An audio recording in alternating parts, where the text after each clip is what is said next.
ఈ సమయమును దైవజనులను మనం చప్పట్లు కొట్టి ఆహ్వానించుకుంటూ ప్రియ స్వామి అయ్య గారిని దేవుని స్థానితో మనం ఆహ్వానించుకుందాం. వారిని ఒక మాట క్రీస్తు ప్రసాద్ గారు క్రీస్తు ప్రసాద్ అయ్య గారు వారిని ఇంట్రడ్యూస్ చేస్తూ 2 మాటలు తెలుపవలసిందిగా కోరుతూ ఉంటారు. Thank you. ఒక సనాతన బ్రాహ్మణ కుటుంబంలో శ్రీకాకుళం ప్రాంతంలో పిఎస్ స్వామి అన్నగారు జన్మించారు. చిన్నతనాన్నే తండ్రిని కోల్పోయి తల్లికి వాళ్ళ తాతగారు ఇంకొక వివాహం చేయగా చిన్న వయసుని ఒక ఆర్ఎస్ఎస్ పాఠశాలలో రెసిడెన్షియల్ స్కూల్లో చదువుకున్నాడు. ఒక ఒంటరిగా ఒక అనాథ వలె ఎవరు ఎక్కువ కలవడానికి రాకుండా ఎన్నో ఆవేదనల్లో ఆయన చదువుకున్నారు. తిరిగి ఆ ఆర్ఎస్ఎస్ కళాశాలలో క్లాసికల్ హిందూయిజాన్ని అభ్యాసం చేశాడు. తర్వాత యూనివర్సిటీ విద్యకు వెళ్ళిన తర్వాత నేను కొద్ది నిమిషాల్లో చెప్పేస్తాను, షార్ట్ కట్లో చెప్తాను. 2 గంటలు చెప్పగలను కానీ వాక్యం వినాలి మనం. ముఖ్యమైన అక్కడక్కడ కొన్ని విషయాలు చెప్తాను. చదువుకునే యూనివర్సిటీ విద్యాభ్యసించే దినాల్లో క్రైస్తవ వ్యతిరేకిగా, క్రైస్తవ ద్వేషిగా తాను ఉన్నాడు. అక్కడ ఎంతో వ్యతిరేక కార్యకలాపాల్లో పాల్గొన్నాడు. క్రైస్తవులకు వ్యతిరేకంగా పోస్టర్స్ అంటించినవాడు.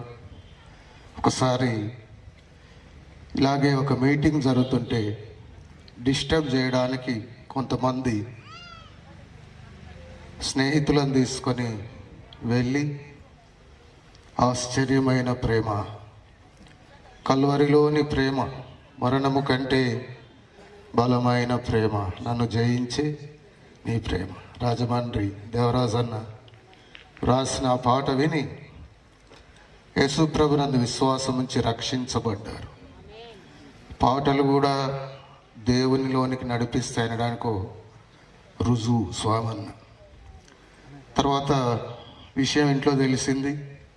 నేను కావాలా, యేసుప్రభు కావాలన్నారు. 2 కావాలంటే కుదరదన్నారు. అప్పుడు ఆయన నేను బ్రతికి చూపిస్తా, ఒక మాట నన్ను బాగా సవాల్ చేస్తుంది, ప్రోత్సహిస్తుంది, బలపరుస్తుంది. ఆ మాట నేను బ్రతికి చూపిస్తా అని ఇంట్లో నుంచి బయటికి వెళ్ళాడు. వెళ్ళగొట్టబడ్డాడు. యేసు ప్రభు నమ్ముకున్నందుకు ఒక బ్రాహ్మణ యువకుడు కుటుంబం నుండి వెలివేయబడ్డాడు. నేను బ్రతికి చూపిస్తా అని బయటకు వచ్చాడు. కానీ మరలా నేను బ్రతకలేకపోతున్నాను యేసుప్రభు నమ్ముకొని. యేసుప్రభు వద్దు, ఏమొద్దు, మీరు చెప్పినట్టే ఇంటా అని నేను ఎప్పుడూ రాను, నేను బ్రతికి చూపిస్తా. అలా అన్నాడు, బ్రతికి చూపిస్తా అని, గర్వంతో కాదు. అలా వెళ్ళి ఎన్నో పనులు చేయొచ్చు, కానీ ఆధ్యాత్మిక విషయాలతో అనుబంధమైన పని చేస్తే అటు జీవనోపాధి, తిరిగి భక్తి జీవితం వృద్ధి చెందుద్దని ఒక పాస్టర్ గారికి ఉన్న ఒక ప్రింటింగ్ ప్రెస్లో, క్రైస్తవ మన సాహిత్యానికి సంబంధించిన ప్రెస్లో ఒక బాయ్గా గమ్లు రాస్తూ, అట్టాలు అంటిస్తూ, ఛాయ్ దేపు అంటే ఛాయలు తెస్తూ, యూనివర్సిటీలో టాపర్, కరసాములో తిరుగులేనివాడు, కరాటేలో తిరుగులేనివాడు, క్రికెట్లో తిరుగులేనివాడు, యూనివర్సిటీలో చాలా ఇట్లో అన్న ఆరితేరినవాడు, యేసు ప్రభు కోసం నమ్మకంగా నిలబడాలని గమ్ములకు అట్టాలకు బంక రాస్తున్నాడు, గమ్ము పూస్తున్నాడు, ఛాయలు మోస్తూ. అలా ప్రభు కొరకు రోషంగా వెలివేయబడ్డ దినాల్లో నిలబడిన వ్యక్తి మన స్వామి అన్నారు. ఇది పొగడత కాదు, సాక్ష్యం. వారి పనిని బట్టి వారిని మెక్కిలి ఘనంగా ఎంచమని వాక్యం చెప్తుంది. అనేకులకు ప్రోత్సాహం కొరకు చెప్తారు. అలా పని చేస్తూ ఆయన తర్వాత వరల్డ్ విజన్లో కొంతకాలం పనిచేస్తూ, ఇంకో విషయం కూడా మీకు చెప్పాలి, ఒక ఫారినర్ను పెళ్లి చేసుకునే అవకాశం వచ్చింది వరల్డ్ విజన్లో పనిచేస్తూ. కానీ దేవుడు సమాధానం ఇవ్వలేదని ఒక ఫారినర్ వివాహం చేసుకునే అవకాశం వచ్చిన సున్నితంగా ప్రేమగా తిరస్కరించిన వాడు. కనుక ఫారినర్ను వివాహం చేసుకుంటే పైసల కోదు ఉండదు, ఈ ప్రింటింగ్ ప్రెస్లో పని చేసే పనే ఉండదు. చాలామంది అయితే ఎగిరి గంతేస్తారు. కానీ అన్న లేదని కులాన్ని చూడకుండా, కులాంతర వివాహం, కులానికి ప్రాధాన్యత ఇవ్వకుండా వివాహం చేసుకున్నాడు. వివాహానికి ఎవరు రాలేదు, అమ్మ నాయన బంధువులు ఎవరికి చెప్పినా ఎవరు రాలేదు. స్వామన్న ఆయన పెళ్ళికి ఆయనే కూరగాయలు కోసుకున్నాడు, కొత్తిమీర కోసుకున్నాడు, మాంసం కోసుకుని బాపనాయన మాంసం కోసాడు. కోస్తోళ్ళు ఎవరు లేక, ఎందుకంటే వచ్చేవాళ్ళు పప్పు పెడితే అందరు తినరు కదా, అందుకని మాంసం. ఇవన్నీ కూడా ప్రభు కోసం, ప్రభులో ఉండాలి, నమ్మకంగా ఉండాలి. నేను గెలిచి చూపిస్తాను, ప్రభు కొరకు నిలబడి చూపిస్తానని వెళ్ళారు. కనుక వివాహం చేసుకొని అలా సేవ చేస్తూ ఉండగా నమ్మకంగా ఒక ఆర్ఎస్ఎస్ కార్యకర్త అయ్యండి, క్రైస్తవ ద్వేషిగా, కరడుగట్టిన క్రైస్తవ ద్వేషిగా ఉన్న పిఏ స్వామి అన్న యేసు ప్రభుని విశ్వసించి రక్షించబడిన తర్వాత ఏ ప్రాంతంలో క్రైస్తవ ద్వేషిగా ఉండెనో అదే ప్రాంతంలో ప్రభు కొరకు రోషంగా బ్రతుకుతుంటే, ఏమండి ఏ ఆర్ఎస్ఎస్లో పనిచేసి క్రైస్తవ ద్వేషిగా ఉండెనో ఆ ప్రాంతంలో ఆయన ప్రభు కొరకు పనిచేస్తుంటే అక్కడ కొందరు ఆర్ఎస్ఎస్ వాళ్ళు ఎగిరెగిరి ఎదురొమ్ముల మీద దన్నారు. అయినా నిలబడ్డాడు అట్నే దేవుని కొరకు. హల్లెలూయా. అది చూశాడు దేవుడు, బతికి చూపిస్తా అన్నాడే, అది చూశాడు దేవుడు. ఎగిరెగిరి ఎదురొమ్ముల మీద దాంతో అట్నే నిలబడ్డాడు. అది చూశాడు దేవుడు, బలపరిచాడు, ఆశీర్వదించాడు. పరిచర్యను అంచెలంచెలుగా ఎన్నో సంఘాలు, కర్మేల్ ప్రార్థనా సావాసం, అలాగే చుట్టుపక్కల మారుమూలలో, కొండల్లో, లోయల్లో, అరకు ప్రాంతంలో, అటవీ ప్రాంతం ఎంతోమంది అన్న వాళ్ళ సావాసంలో ఒక వ్యక్తి హతసాక్షి కూడా అయ్యాడు. గొంతులో పొడిచి చంపారు కొండ ప్రాంతం. కనుక అలా పరిచయం చేస్తూ దేవుడు బహుబలంగా నన్ను వాడుకుంటూ వచ్చారు. కనుక సంఘ పరిచర్యలో ఉన్నతంగా దేవుడు వాడుకుంటున్నాడు. అలాగే ఆయన తురన్ను అను వాని పాఠశాలలో ఎఫెస్సులో పౌలు వేద విద్యను బోధించినట్లు అలాంటి భారం కలిగి అనేకులకు వాక్యాన్ని నేర్పించాలి, ప్రీచింగే కాకుండా టీచింగ్ అందించాలి, అనేకులకు థియాలజీ, సిస్టమేటిక్ థియాలజీ నేర్పించాలని భారము కలిగి గ్రేస్ బైబుల్ కాలేజ్ అని అనేక చోట్ల రాజమండ్రి ఇంకా ప్రాంతాల్లో, సిద్దిపేటలో కూడా అన్న 3 years నడిపించారు. ఆ బైబిల్ కాలేజ్లో నేను వాక్యాన్ని బైబిల్ ట్రైనింగ్ చేశాను అన్న వాళ్ళ బైబిల్ కాలేజీలోనే. స్వామి అన్న గారు నాకు బైబిల్ కాలేజ్ గురువు గారు. అన్న నాకు ఒక మంచి మాదిరి, అన్న ఒక మెంటర్, నాయకుడు.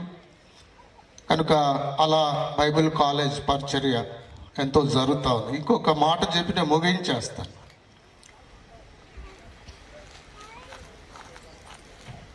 చాలా కొన్ని వ్యతిరేకతలు బాగా ఉన్నా, లేక దుష్టుడు సింహాసనం వేసుకొని కూర్చున్నా, చాలా టఫ్గా అంటుంటారే సేవలు, అలాంటి ప్రాంతాలకు ఎక్కువగా వెళుతూ ఉంటారు. మన భారతదేశంలోనూ ఆయా ప్రాంతాల్లో బాగా వ్యతిరేకత ఉన్న ప్రాంతం, అక్కడికి వెళ్తే కొడతారో తిడతారో ఏం చేస్తారో తెలియని ప్రాంతాలకు వెళ్ళి అన్న తెగింపుతో కూడిన సేవ కూడా తెగింపుతో కూడిన సేవ చేస్తున్నారు. ఒక దేశం ఉంది, ఆ పేరు చెప్పను కానీ ప్రపంచంలో ఒక దేశం ఉంది. ఆ దేశానికి బైబిల్ పట్టుకొని పోతే రానివ్వరు. ఆ దేశంలో క్రైస్తవ బోధ చేస్తున్నాడంటే ఆ దేశంలో 2 రకాల పోలీసులు ఉంటారు. ఒకరు సివిల్ పోలీసులు, ఒకరు మతపరమైన పోలీసులు ఉంటారు ఆ దేశం. సివిల్ పోలీసులకు దొరికినా చట్టపరంగా మళ్ళీ ఏదో ఒకటి బెయిలో ఏదో ఎక్కడున్నారో అంత తెలుస్తుంది. కానీ ఈ మతపరమైన పోలీసుల కంటే ఆ దేశంలో దొరికితే ఏమైనా చేయొచ్చు. వాళ్ళు ఎక్కడో ఒక చోట బంధించవచ్చు ఎవరికి తెలియకుండా, ఇంకేమైనా చేయొచ్చు, చంపి కూడా వేయచ్చు అంట, చంపేయచ్చు కూడా వాళ్ళు. అలాంటి దేశానికి యేసు ప్రభు గురించి చెప్తున్నారని కనుక తెలిస్తే చంపివేసే దేశానికి ఎన్నోసార్లు వెళ్ళి వాక్యం బోధించి వస్తున్న అన్న మన స్వామి అన్న. హల్లెలూయా. జ్ఞానమే కాదు, ఈ రోజుల్లో జ్ఞానం ఉన్నోళ్ళు 1,00,000 మంది ఉన్నారు. బైబుల్ జ్ఞానులు, థియాలజియన్స్, వేదాంతులు. కానీ సమర్పణ, తెగింపు, తెగువ, సాక్ష్యం ఉన్నవారు ఎందరు ఉన్నారు వారు కూడా ఎందరో ఉన్నారు. అలా అరుదైన వారిలో అన్న ఒకరు. అలాంటి అన్నను దేవుడు నాకు దగ్గర చేసినందుకు, అంటే నేను దగ్గరయ్యే అవకాశం దేవుడు ఆయన మహాకృపలో నాకు ఇచ్చినందుకు చాలాసార్లు నేను దేవుని స్తుతిస్తూ ఉంటాను. కనుక దేవుడు మనకిచ్చిన శ్రేష్టమైన ఈవులు ఇలాంటి దైవజనులు. కనుక అన్న మన మధ్యకు రావడం చాలా సంతోషం. తిరిగి అంత వాక్య జ్ఞానం ఉన్న, ప్రపంచవ్యాప్తంగా అనేక దేశాలకు వెళ్ళి సేవ చేస్తున్న, బైబిల్ కాలేజీలు, సంఘాల స్థాపన ఎన్ని ఉన్నా ఈసమంతా కూడా గర్వం ఉండదు. చాలా దీనంగా, చాలా ప్రేమగా, ఎవరు పలకరించిన చక్కగా ఎంతో ప్రేమగా ఉంటారు అన్న. ఫోటో దిగితే 10,000 అనడు, ఎవరైనా వచ్చి ఫోటో దిగొచ్చు. అంత ప్రేమ గలవాడు అన్న. ఎవరు పిలిచినా వెళ్తాడు, ఎక్కడ పిలిచినా వెళ్తాడు. 10 మంది ఉన్న వెళ్తాడు, 10,000 మంది ఉన్నా వెళ్తాడు. కనుక అలాంటి అన్నను బట్టి ఇది నేను పొగడలేదు సుమా, ముఖస్థుతి చేయట్లేదు సుమా, ఇంకా కొన్నే చెప్పాను, చాలా ఉన్నాయి, సమయం లేదు కాబట్టి కూర్చుంటున్నాను. అలాంటి దైవజనులను బట్టి మనం దేవుని స్తుతించాలి, మనం ప్రోత్సహించబడాలి. మనం కూడా ఇంకెక్కువ ప్రభులో ఆ రీతిగా మనం ముందుకు సాగుతూ ప్రభు పనిలో కొనసాగాలి. కనుక అన్నను బట్టి నేను దేవుని స్తుతిస్తున్నాను. అన్న ఈ ప్రాంతానికి రావడం చాలా సంతోషం. ఈ నకరికల్లు, ఇనుపాముల ఈ ప్రాంతానికి ఇంతమంది ప్రభు పిల్లలు, ప్రభున సహోదరులు ఇలా వచ్చి వాక్యం వినడానికి మీరు వచ్చి ఉండగా మిమ్మల్ని బట్టి సంతోషిస్తూ, అన్న ఈ ప్రాంతానికి వచ్చినందుకు అన్నకు కృతజ్ఞతలు చెల్లిస్తూ, దేవునికి మహిమ చెల్లిస్తూ ముగిస్తున్నాను. Praise the lord.